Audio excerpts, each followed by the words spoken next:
Hi, my name is Caleb Cousins, and this is The Coaching Compass, a show dedicated to talking to top performance coaches from sport and esports about how they have built successful and sustainable careers in high performance. In today's episode, I interview Cody Royle, a longtime coach and now coach of head coaches in sport. We talk about the role of content in building a business in high performance. We talk about how to think about professional development as a coach. And Cody talks a lot about finding your niche as you're building a practice within sport. We'll see you inside. Hey, Cody, how are you? Caleb, it's good to see you again. Good to see you. Thanks for making the time. And I think to start off, do you mind letting the listeners know just a little bit about kind of who you are, where you've been, and then we'll dive in. Sure. Cody Royle is my name. I'm a coach. I've been for a long time. I come from traditional sports, so Aussie rules football is my sport, or you might have heard it called AFL, but it's the crazy sport that the NFL get all their punters from. So I grew up through that system, came up through the talent pathway in the AFL, and then got into coaching pretty young. I was 23, which is rare in Australia in that we have a big kind of suburban sporting scene where you go and play for your suburb against the surrounding suburbs, and you kind of do that until you're 40, and then you might go into coaching. Whereas I got in very early. Ended up, I've coached juniors, I've coached talent pathway, I've coached international when I moved over here to Canada.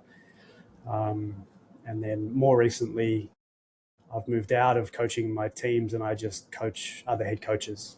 And so now working in the professional space or the elite space, helping coaches really be the most effective version or the most skilled version of themselves while they're in the job. And so, yeah, long and winding path. It's come through.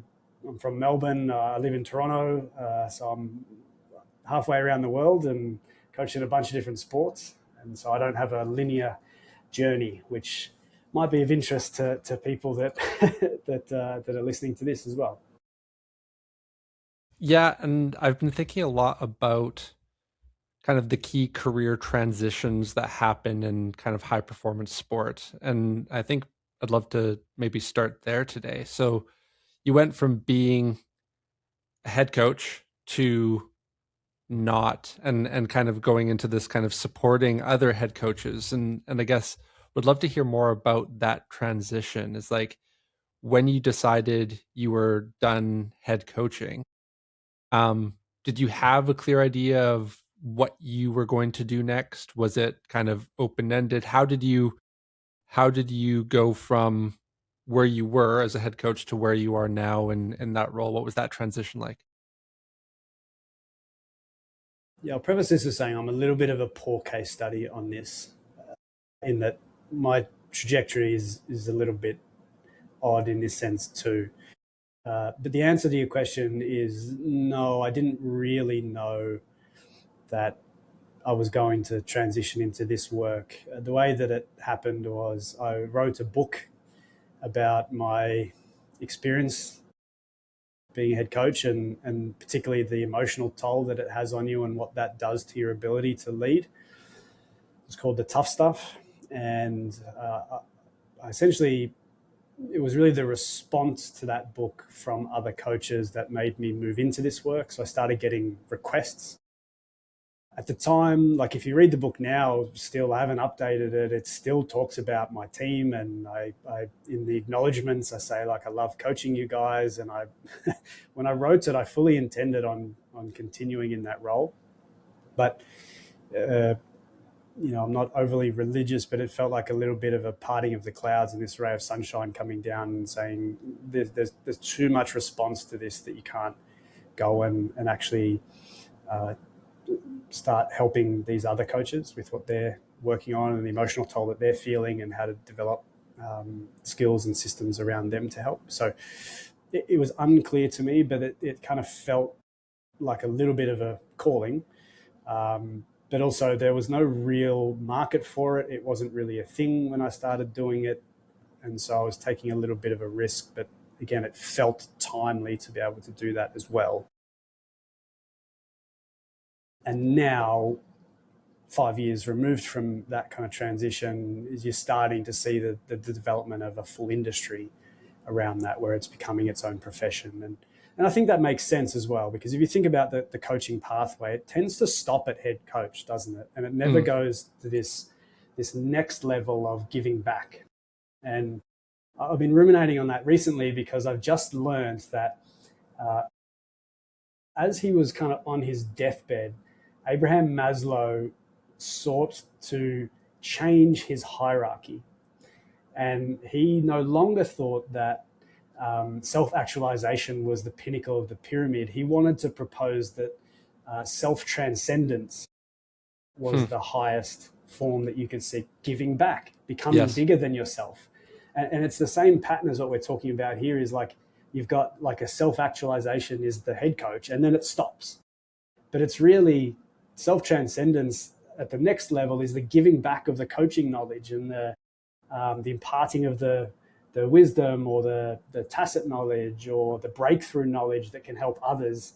That is the ultimate form of basically everything, including coaching. And so what I mean by that is I feel like it's actually a really natural step to make. And it doesn't just end at your coaching. It's about giving it back to the community after that.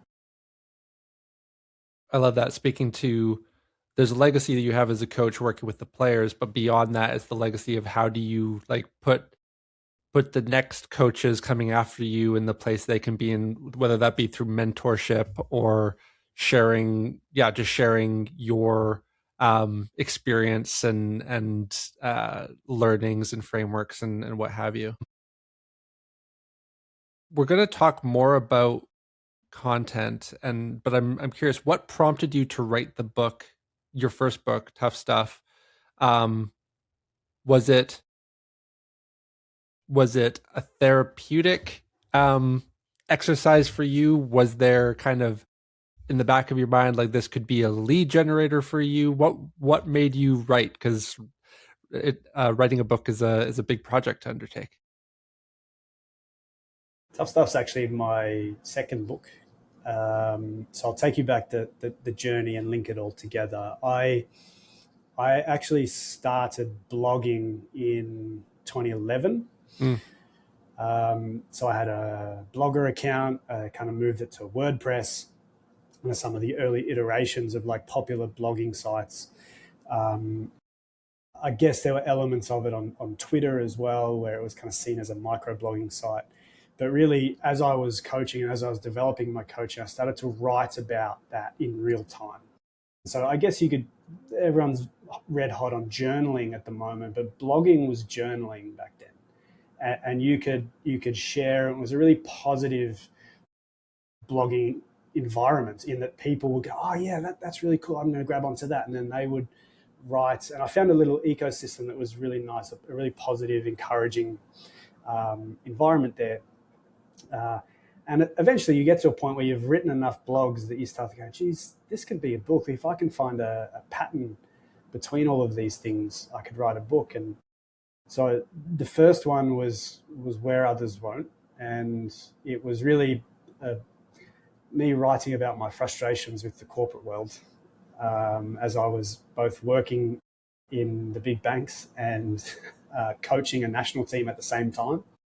So just looking at how teams operated within those two environments all day, every day, that was the basis. But really it was filled with a lot of the content from the blogs. I kept blogging after that in different formats.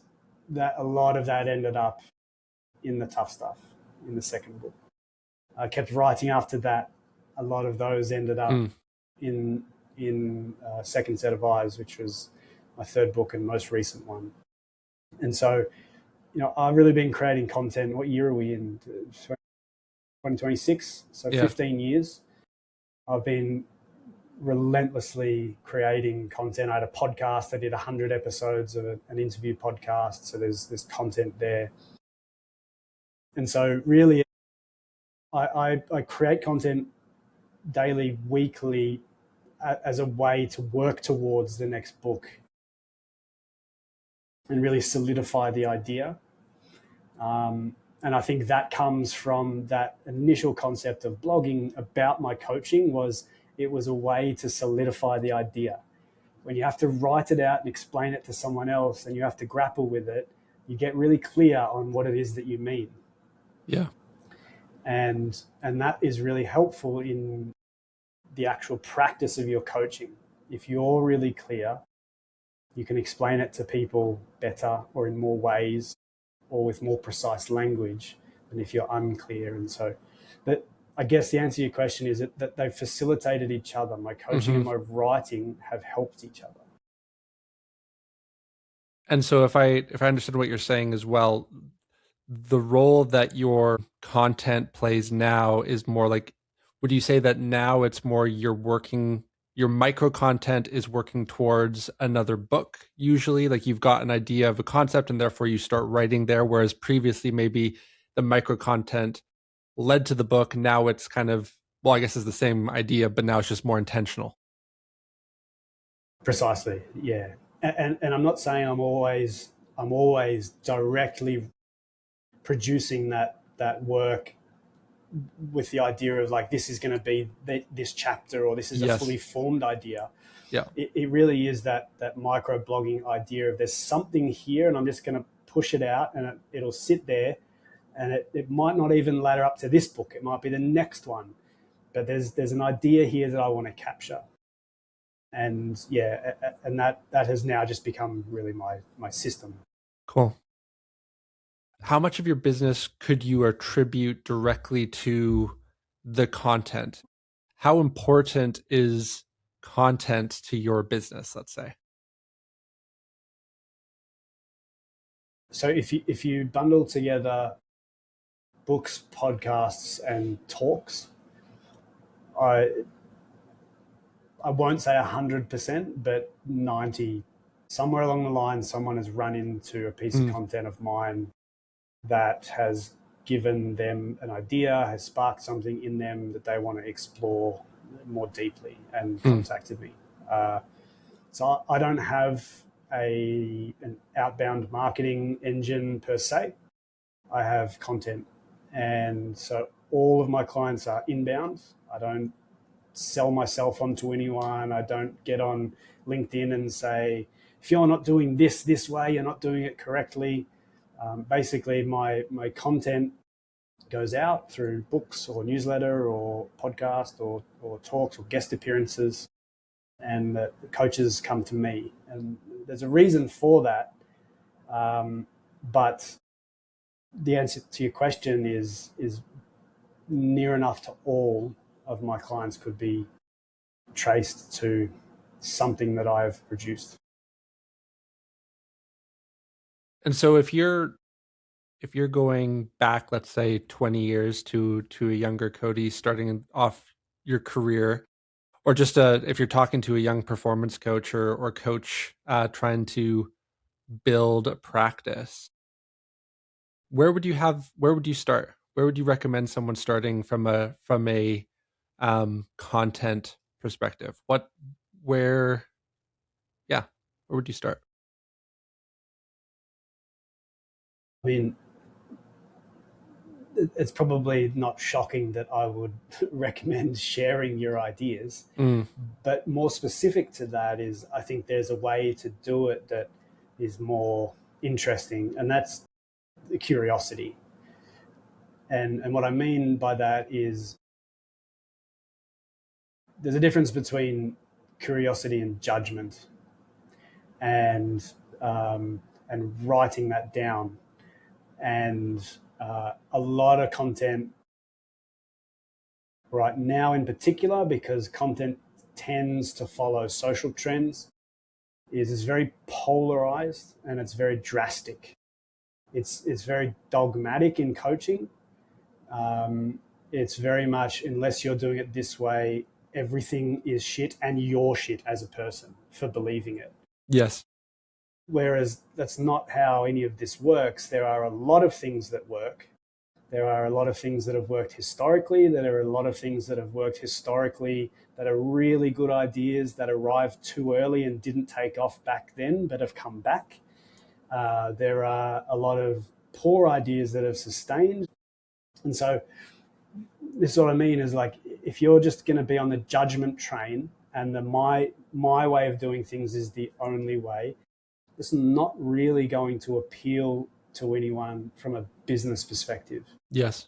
When you start to show your curiosity about how do things maybe linked together, how or challenge your own thinking is like, where could I be wrong, or where could I take, my experience. I worked at the banks. How could I take something like that and pair it to performance in the domain that I'm in, and maybe find a new wrinkle that is interesting to people?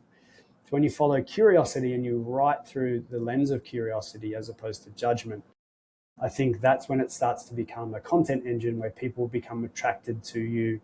It might not be directly as clients, but it might be, hey, come and speak at my event. And that's where your clients are. Good advice.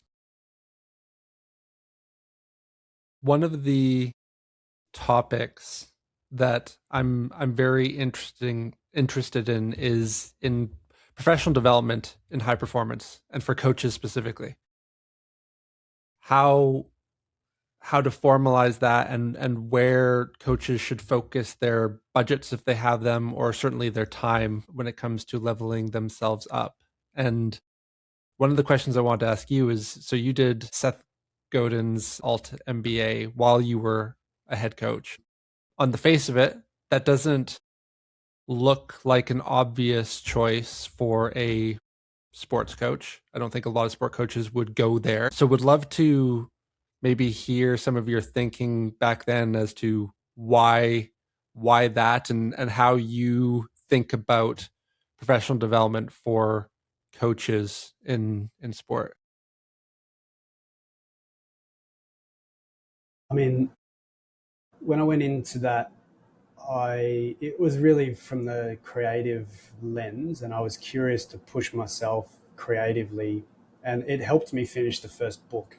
And so, whilst it might not have been an obvious choice, it has helped in numerous ways. Not only just the actual work that I was able to do off the back of it. I found my editor, who's edited all three of my books.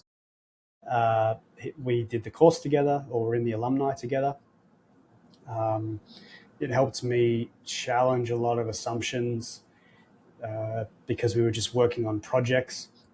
And so, yeah, it might not have seemed like an obvious choice, but it had numerous benefits. And I think the other thing as well was that, or maybe where I've landed now with professional development, is there are some really interesting certifications that you can do. There are some interesting educational things you can do at universities.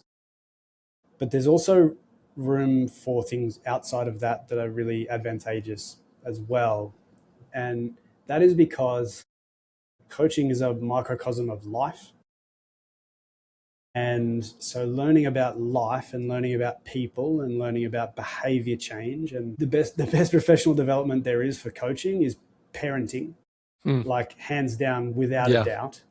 There is absolutely nothing that teaches you more about behavior change, skill development, skill acquisition, than staring at your own child all day, every day, and watching them develop skills and change their behavior and have to grapple with their emotions. And, so yes, there are all sorts of, like the alt MBA, alternative MBA was the reason it was called that. There's all sorts of alternative education opportunities that are kind of sitting right in front of us, that are useful because they are really studies of humans or society. And so anything in that space, I would say, is never going to be lost, and is going to benefit your coaching. And by the way, I'm not saying that everyone should go and have kids just because that's a good professional development opportunity. But yes, You know better than anyone. I know how many kids you've got, and it is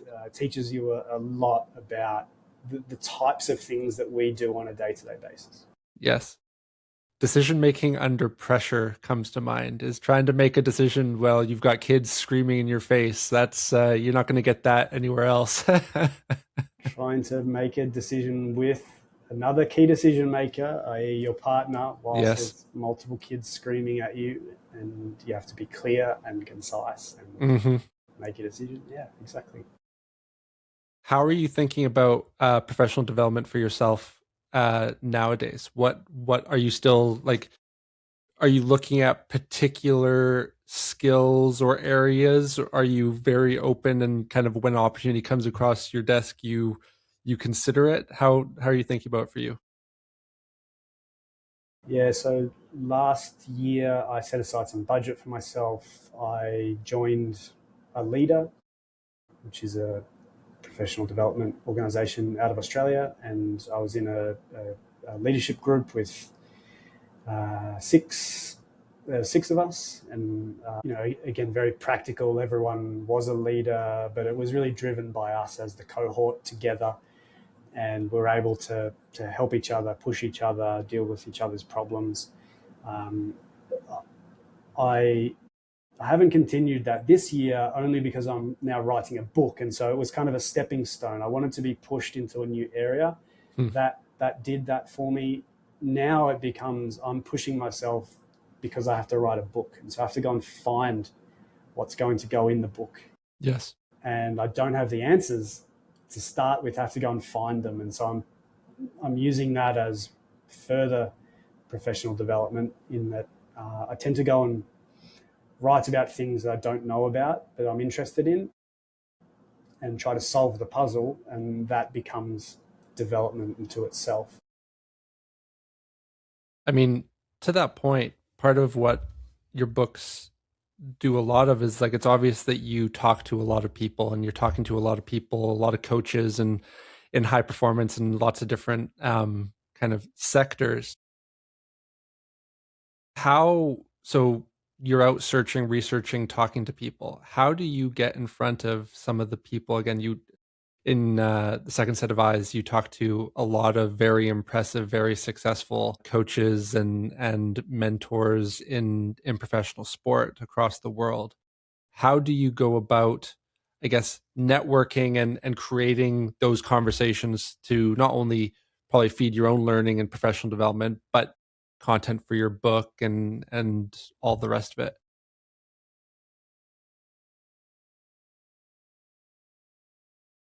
Ask, So simple. yeah, ask, and that's really how I've gotten to everyone that I've been able to speak to for all of my books and the podcast as well. Like I had in thinking back, it's madness. Like some of the episodes I created, for the most part, or at least the early episodes before it started to become difficult. I had two guests on, and generally they didn't know each other, but they were talking about maybe the same topic, and it might be someone was in the US and someone's in the UK or something. I'd never really crossed paths, but like I mean, you're from Vancouver, so I had Chip Wilson on with the former CEO of Starbucks, and so I had Mm. the founder of Lululemon and the CEO of Starbucks Yeah, that's wild. on a podcast together. That was just from me just sending them both an email, and it's just literally you can just contact Chip Wilson from his website, and you can just contact Howard Behar from his website, and so many people are accessible that way. So I did the same with Adam Grant. I just started sending him emails and actually asking for something. Not. I think this is really the key to it is not can I pick your brain? Mm. Can I have a Zoom with you? It's hey Chip, I'm doing a podcast. This is what it's about. I want you on it, and I want you on it with this person. Let me know what you think. And there are obviously kind of like sales techniques to how you might cold email or cold Hmm. call someone that I have learned along the way. But really, the answer is you've just got to ask. A lot of people are very, very findable, very accessible. And so getting to them is one part, but then actually having a definitive ask. And what I've kind of learnt over time is that for the most part, when you already have something, Mm-hmm. or you're already, you know, you're writing a book, not thinking about writing a book, people will respond to that and say, sure, I've got 30 minutes or 15 minutes, or no, I won't talk to you, but if you have questions, send me an email with the Right. questions and I'll respond to that.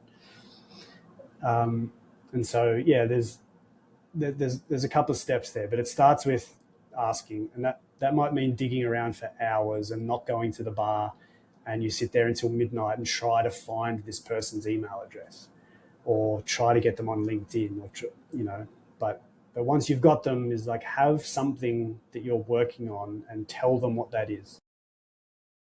Yeah, the specificity is important. Would there be anything else in terms of the art of sculpting the ask that you have seen work well for yourself? Whether that be, let's just use email as example, because whether it's email or DM on LinkedIn or something, it'll be the same relative format. Anything's worked particularly well for you?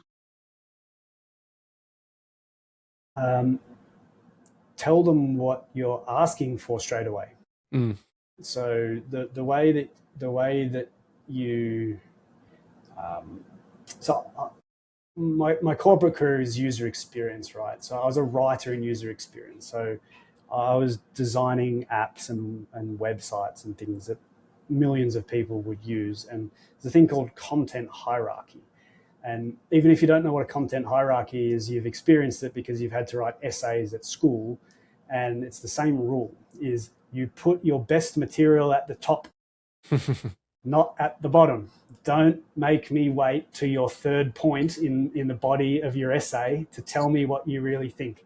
Yes. Tell me up at the top. And so I would start, if I'm trying to get in touch with Caleb Cousins, I would start with, hi Caleb. I would attempt to warm up immediately by saying, um, I know your dad, so your dad put me onto your work and what you're Yes. doing. I'm hoping to get on a Zoom call with you. That'll be the first line. So warm up, an introduction, and my ask. Ultimately, I want to be on Zoom with you. Now I can go into, this is who I am, blah, blah, blah. Mm-hmm. And again, looking to be concise and not send you 1,000-word kind of article on everything. But yeah, even within like a cold email is like connect somehow or warm it up somehow and then say, this is what I'm after. I love that. Yeah, people are busy. Let's respect their time by giving them the specific ask upfront, and then you can add more details if you think it's necessary. But yeah, don't make people read through a few lines before you get to what actually you want. Well, you're also gambling that they continue reading to actually figure out what you're asking for, and then Mm, you're gambling that they can find what you're asking for, because yes. if it's not in the first line, where is it? It could be in the middle of a paragraph, it could be right before your signature, it could. So again, like you're leaving, you're sitting there with a king and an ace, but you're not showing the ace, right? And Yes. you always lead with your best material. It's tried and true. The reason essays are like that, the reason there's a content hierarchy on every single website you've ever seen, is because basically all of human writing has proven that you play your best card first, and your best card is this. This is how I got to you. This is what I want, and then you go into it. There's a lot of data backing that up. Yeah, All of only human writing. yeah, Yeah. since the printing press in Yes. 1460. Yeah. Yeah. Cody, I feel like you've been at the pointy tip of the spear of this new industry that you spoke of earlier in this episode around like I mean, to use your phrase, second set of eyes, being a second set of eyes for coaches, and supporting coaches in sport.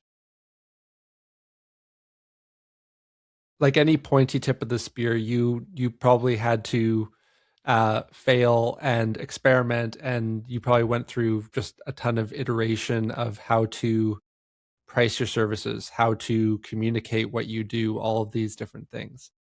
Can you maybe walk us through a little bit of what that was like and how you got from point A to where you are now? Because I think if I'm a coach or a performance coach starting out, there's a level that you need to do for yourself in terms of figuring out what's your USP, what's your core competency, what's your difference from the sea of other performance coaches and coaches out there trying to do something. So even if you're not really starting a new industry, you're still trying to start a new business or a new practice. How how do you think about that, and how did that look like for you?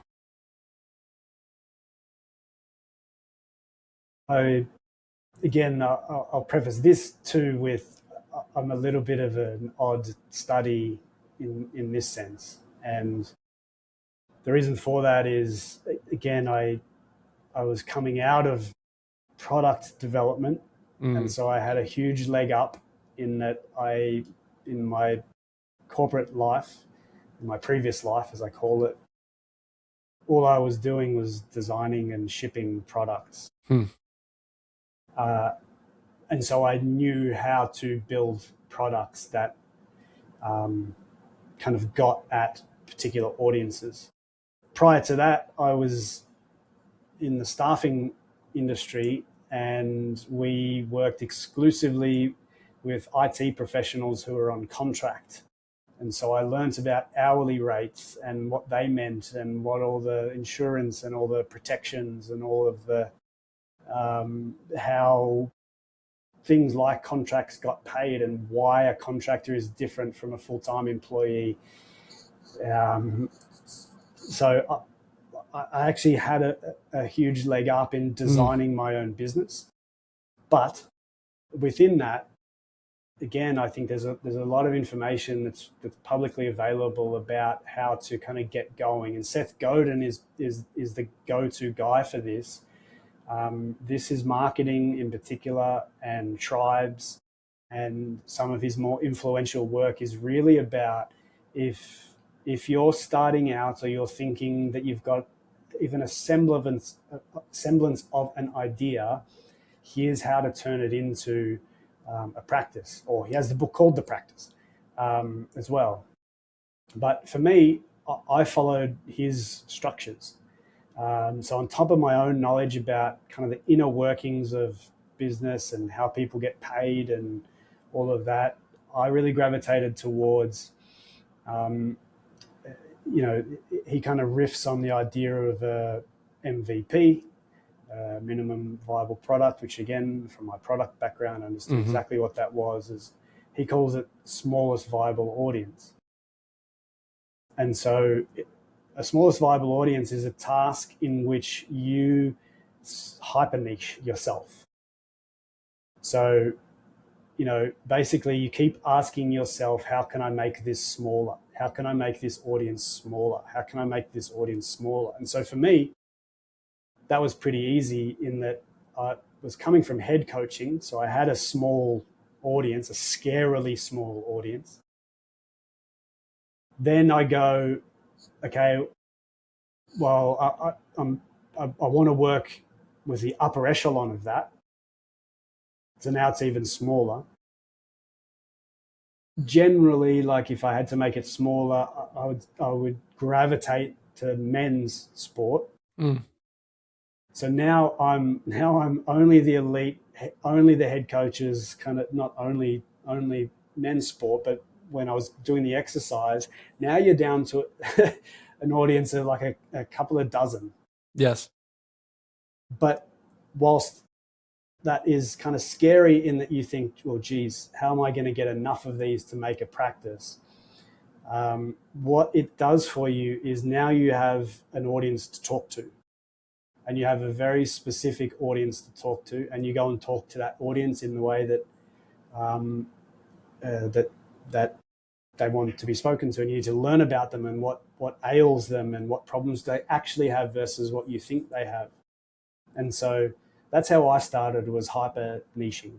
I went so ridiculously small and started there. And invariably what happens, and this is what he predicts happens in his book, and this is why I'm recommending it, is people outside of that hyper niche start approaching you. And then people outside of that general niche start Right. approaching you and saying, hey, can you do that for me as well? And then people outside of that entire niche start approaching you. And so within my client set right now, I have a couple of sporting directors and GMs who are not head coaches. I have a couple of business executives who, again, it's all been inbound. They've just responded to an email or something and said, hey, I know you don't specifically coach people like me, but would you? Yes. And so you kind of have this mushroom effect, but it starts by being really narrow and being an expert in, for me, it was one position. And I think that's where a lot of people need to start. Otherwise, what you do is you're really flippant and you just kind of follow the breeze. And that's popular in other content forms, but being on trends is popular, right? You've got Yes. the daily meme that comes out that's popular. You want to be on it, and you want to make sure that you've got some wisecrack joke about the popular meme on Instagram or TikTok for that day. But am I going to pay you thousands of dollars for that? Or am I going to pay you thousands of dollars because you've got expertise in something that I need? And that comes from being an expert or having some expertise or some ideas or some thoughts on a very particular area. That minimal viable audience, I think, is so important. I mean, it's Kevin Kelly's 1,000 True Fans, but it allows you to focus everything, and focus, at least in my experience as well, is critical in building a practice or a business. Is if you don't have that focus, you're trying to be everything for everyone, which means you're nothing for anyone. Well, and you've got to. This is another thing as well, and you would have seen this too, Caleb, with your business. Is people will come to you, and you need to be aware of this, and you need to kind of have a plan for it. Is they'll come to you and say you're stupid for not taking more money from. For me, it was CEOs. They said go and get a couple of CEOs because that's big bucks, and that'll Yes. just that'll keep you going. But that distracts you from the problem that you're actually trying to solve. Mm-hmm. And I don't want to be a CEO coach. I have no interest in that. I'm interested in some CEOs, maybe somewhere down the line, but Yes. I guarantee you I would have got hooked probably on the money, and I would have gravitated away from actually what I want to do. And that will happen. And people will tell you you're silly for being in a niche and you should just take whatever comes your way. I would just pause on that and make sure that you're not just completely gravitating away from what it is that you're doing. Yeah. It's also incredibly scary because the more narrow you get, you've got mainstream media going, okay, what's your total viable audience, and like you want the biggest number possible because you're trying to like bring everything in. But when you're talking about kind of solo entrepreneurs and people building their own individual practices, it's the opposite. Even though we're wired to think that the bigger the potential audience, the better, it's counterintuitive at some level. So it's good advice. Yeah, when we're not selling fuel, right? Like Yeah. it's not Yeah. a product that you want to have access to millions of people so that you can Yes. just have an ad on your Instagram and people are just going to buy it. This is completely separate. Like we're talking about expertise and a high price point. And you really need to show more than you've got reach to people to actually have them kind of invest that amount of money. Like these organizations don't take fools. Yes. And your huge following kind of means nothing to them really. And so, again, I think that narrowing it down is about the focus. And that's about really refining your own skills and figuring out what the real problem is that these people have. That's a really helpful thing to spend your time on. Maybe as a last question here, as we wrap up, and a great kind of takeaway for anyone listening. So the problem that people have, you just mentioned, how would you recommend that people figure out the problem of their potential niche? Well, you've got to get out there and talk to people about it. Yeah. It's user research. Mm. Again, like, to use a product development idea, is everything in product development is about along these similar lines, right? Like you develop a minimum viable product. And then the reason that you are doing that is because you can float something and then go and talk to them about, is this even a problem? Like, would you use this? Okay, what else would you add to it? But really, Yes. you're in a dialogue about trying to really uncover what someone's actual problem is. And talking to them about it, just being around, observing, getting out from behind your keyboard and actually going and spending time with people, taking it upon yourself to do that, asking questions, because people often won't just come out with, this is a problem of mine. You've maybe got to dig around a little bit with them, in dialogue with them. But you figure that out by actually kind of getting out into the field and being there. Yeah. Yes. Get used to asking people, getting in front of people, and talking to people, because we often think that we know what the problem is, but we're often wrong.